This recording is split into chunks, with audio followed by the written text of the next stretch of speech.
బాంబే కాలనీలో బహుజనుల పిల్లలు అంటే ఎస్సీ ఎస్టీ బీసీ మైనారిటీ పిల్లలు అంటే పిల్లలు ఎక్కువ మందికి ఉన్నారు కాబట్టి వీళ్ళందరూ బాగా చదువుకోవాలనే ఉద్దేశంతో అంటే ఏమవుతుంది ఇటువంటి న్యాచురల్ కెలామిటీస్ అంటే ఉపద్రవాలు ఇవన్నీ కూడా ఏంటంటే ప్రకృతి వైపరీత్యాలన్నమాట అంటే సునామీలు కానీ భూకంపాలు కానీ వరదలు కానీ తుఫాన్లు కానీ వచ్చినప్పుడు మన పరిస్థితులు తారుమారైపోతాయి. మనం తినడానికి అన్నం కూడా ఉండదు. ఎవరికి పేద స్థితిలో ఉంటే అలా కాకుండా మనం పేద స్థితిలో కాకుండా గొప్ప స్థితిలోకి వెళ్ళామనుకోండి ఎన్ని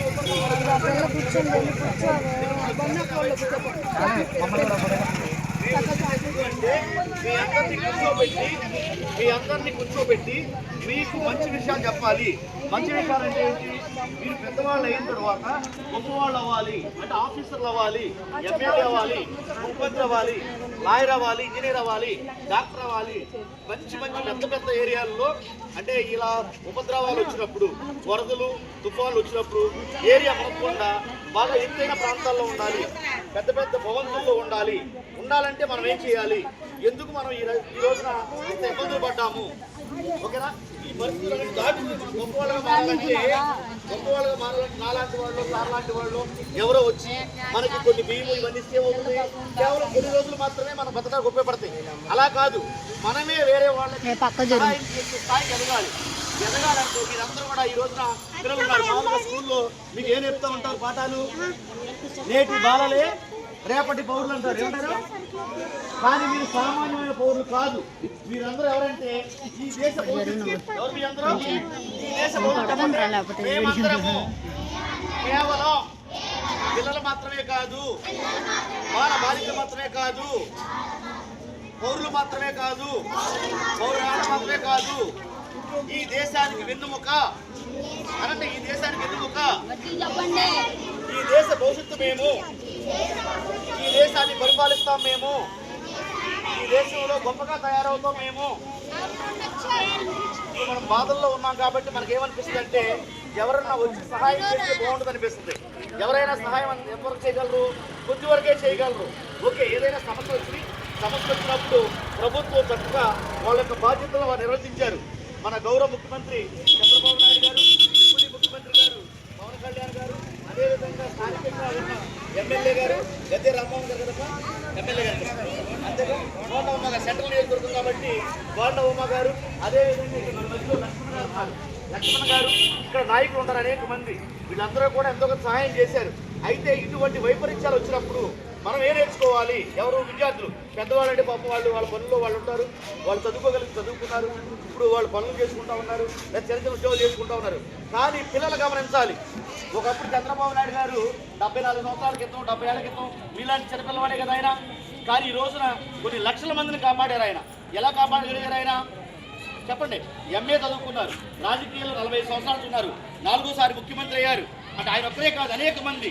అంటే రేపొద్దున మీరు ఆ స్థానంలో ఉంటారు. మీలో ఇక్కడ ఉన్న వాళ్ళు ఎవరో ఒక ముఖ్యమంత్రి కావచ్చు. ఒకసారి ఊహించండి. లేదా ఎమ్మెల్యే కావచ్చు, కలెక్టర్ కావచ్చు. మన మేడం గారు కలెక్టర్ గారు ఉన్నారు, సునీనా గారు కలెక్టర్ గారు ఉన్నారు, వారు కూడా వచ్చి ఉంటారు. మరి అంటే అంత గొప్ప వాళ్ళగా మీరు తయారవ్వాలి. కాబట్టి ఇప్పుడు నేర్చుకోవాల్సింది ఏంటంటే మనకి కష్టాలు వచ్చినాయి, నష్టాలు వచ్చినాయి. ఇటువంటి నష్టాలని కష్టాలు కూడా భవిష్యత్తులో ఏమైనా వచ్చినట్లయితే మనం ఎలా ఎదుర్కోవాలి, ఎలా నిలబడాలి, మనం వేరే వాళ్ళకి ఎలా సహాయం చేయాలి అనేది ముఖ్యం అన్నమాట. అందుకని మేము మీకు వచ్చాం కాబట్టి మేము వచ్చేటప్పుడు మీకు తీసుకొచ్చాం. ఏంటది? పెన్నులు కానీ పుస్తకాలు కానీ వాటితో మీరు గొప్ప వాళ్ళు అయిపోరు. మీ ఇంటికి మేము వచ్చేటప్పుడు మీకు గౌరవంగా స్మృతులు లాంటి తీసుకున్నట్టు లెక్క. ఓకేనా? మీరందరూ కూడా సైలెంట్, ఎవరు మాట్లాడకుండా సైలెంట్గా ఉన్నట్లయితే మన మధ్యలో చాలా పెద్దవాళ్ళు ఉన్నారు. ఒక్కొక్కరు 3 నిమిషాలు చెప్పి మాట్లాడతారు. నేను వారి గురించి కూడా చెప్తానన్నమాట. మీరు అల్లరి చేయొద్దు. ఇట్లా కూడే రాంబాబు గారు అని చెప్పేసి రైల్వే డ్రైవర్ గారు, లోకో పైలట్ అంటారు. వీళ్ళందరూ కూడా మిమ్మల్ని చూడాలి, పరిస్థితి చూడాలి, మిమ్మల్ని మంచి విషయాలు చెప్పాలని చెప్పేసి రావడం జరిగింది. నేను వారి గురించి చెప్తాను, వారిని మాట్లాడమని చెప్తాను. వారు చెప్తే మాట్లాడండి. మేము ఇక్కడి నుంచి వెళ్ళేటప్పుడు మీ అందరినీ వరుసలో నిలబెట్టి మేమేమైతే ఇచ్చామో అవన్నీ కూడా చక్కగా మీకు ఇస్తాము. మీరు కూడా క్రమశిక్షణతో చక్కగా తీసుకోవాలి, వాటిని ఉపయోగించుకోవాలి. వీటికన్నింటికంటే ముఖ్యం మీరు జీవితంలో ఒక లక్ష్యాన్ని కలిగి ఉండాలి.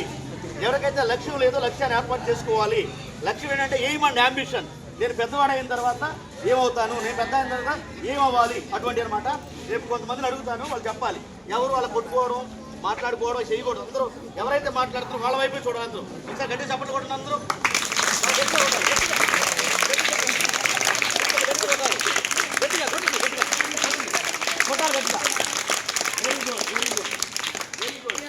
కొంతమంది అడుగుతాను, చెప్తాను పెద్ద అయిన ఏమవుతావు, లెగవసరం చెప్పు. పోలీస్, వెరీ గుడ్, చెప్పండి. ఓకే, ఏమవుతారా? వెరీ గుడ్, అందరూ కూడా చెప్తారు, అలా చెప్పకూడదు, సొంతం చెప్పండి. నువ్వేమవుతారా? పెద్దోడైనా నువ్వేమవుతావు? డాక్టర్. అదిగో చూసారా, అందరూ కూడా సంతోషపడతారు. అర్థమైందా? మీ డబ్బు చూడు, కూడా సంతోషపడరు. మా పిల్లలు పెద్ద అయిన తర్వాత డాక్టర్ అవుతారంట. డాక్టర్ అయితే కొన్ని లక్షల మంది ప్రాణాలు కాపాడచ్చు. ఓకేనా? ఓకే, నువ్వేమవుతారు పెద్ద అయిన తర్వాత? సోల్జర్, వెరీ గుడ్, కొట్టండి. టీచర్, కొట్టండి.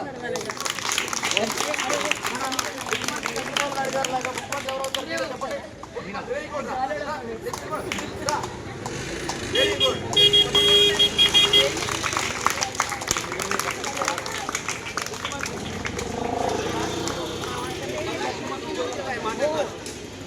మంది ఎమ్మెల్యేలు ఆయన మాట్లాడతారు, 25 మంది ఎంపీలు ఆయన మాట్లాడతారు, అందరూ ఆయన మాట్లాడతారు. యువత పెద్ద ముఖ్యమంత్రి అవుతావా? వెరీ గుడ్, తప్పకుండా అయితే ఒక రెండు రోజుల ముందే స్కూల్లో పాఠాలు చెప్పేటప్పుడు టైం ఉండదు ఇవన్నీ చెప్పడానికి. మాలాంటి వాళ్ళు బయట నుంచి వచ్చిన వాళ్ళు ఇవన్నీ చెప్పగలరు. ఓకేనా? ఓకే, ఇప్పుడు మీకు నేను 2 నిమిషాలు ఆపేస్తాను. సాధించాలంటే నా వైపు అందరూ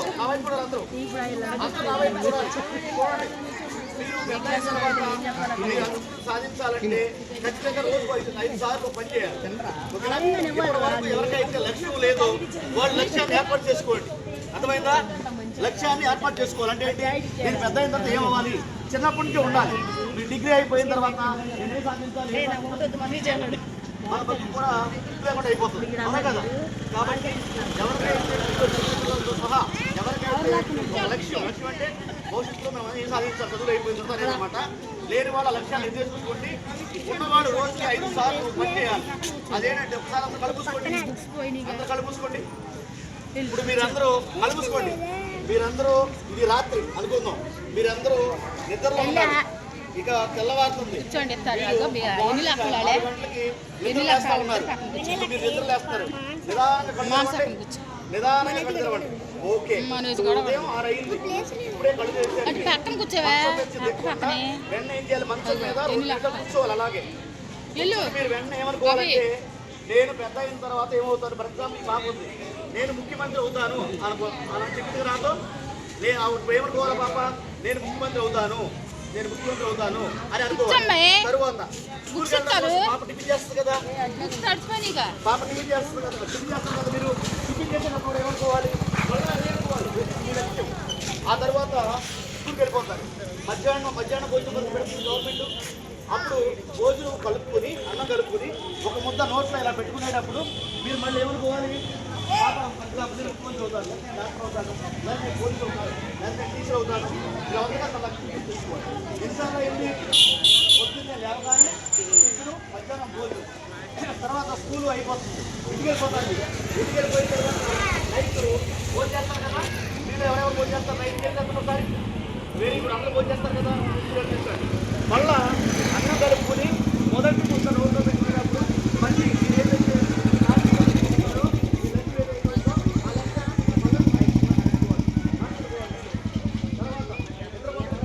బెడ్ ఎక్కిన తర్వాత నిద్రపోయేటప్పుడు కూడా మీరు ఏమనుకోమన్నా మీ లక్ష్యం 5 సార్లు, రోజుకి 5 సార్లు మీరు 21 రోజులు. ఎన్ని రోజులు? 21 రోజులు. 21 రోజులు అంటే ఏంటి? కోడి బతికిన తర్వాత కోడి గుడ్లో నుంచి పిల్ల రావాలంటే ఎన్ని రోజులు పడుతుంది? 21 రోజులు. ఇది సైన్స్ మాటలో ఉంటుంది, 8th క్లాస్. అర్థమైందా? ఆ విధంగా 21 రోజులు మీరు 21 రోజులు అందరూ నా వైపు ఉండే 21 రోజులు అలా చేయండి. ఖచ్చితంగా భవిష్యత్తులో మీరు ఏదైతే సాధించాలనుకుంటారో అది సాధించి తీరుతారు. ఆ ఉపన్యాసం అయిపోయింది. పెద్దలు ఒక్కొక్క 2 నిమిషాలు మాట్లాడతారు, చక్కగా వినండి. అవన్నీ కూడా జీవితంలో మీరు ఉపయోగంలో రావడానికి, దాని వృద్ధిలోకి రావడానికి, ప్రయోజనం రావడానికి ఉపయోగపడుతుంది. అందరూ సైలెంట్గా ఉండాలి. అందరూ చదువుకుంటా సైలెంట్గా ఉండాలి. అందరూ కూడా సైలెంట్ ఉండి ఏమో చెప్తున్నారో ఆడవచ్చు చూడాలి, అంతే తప్ప మీరు కొంతమంది తిరుగుకోవడం తెచ్చుకోవడం కొట్టుకోవడం చేయకూడదు. అర్థమైందా? అందరిలో కూడా పెద్దలు రిటైర్డ్ తహసీల్దార్ గారు రెవెన్యూ డిపార్ట్మెంట్లో ఇటువంటి ఉపద్రవాలు ఏర్పడడం ఫస్ట్ స్పందించేది రెవెన్యూ వారే. డాక్టర్ గొప్ప నాగేశ్వరరావు గారు వారు ఏలూరు తెచ్చారు. మీ అందరి కడతాలతో వాళ్ళు స్వాగతం పలికిన తర్వాత మళ్ళా మీరు చేసి కట్టుకోవాలి. ఓకే, స్వాగతం పలకండి, కడతాలు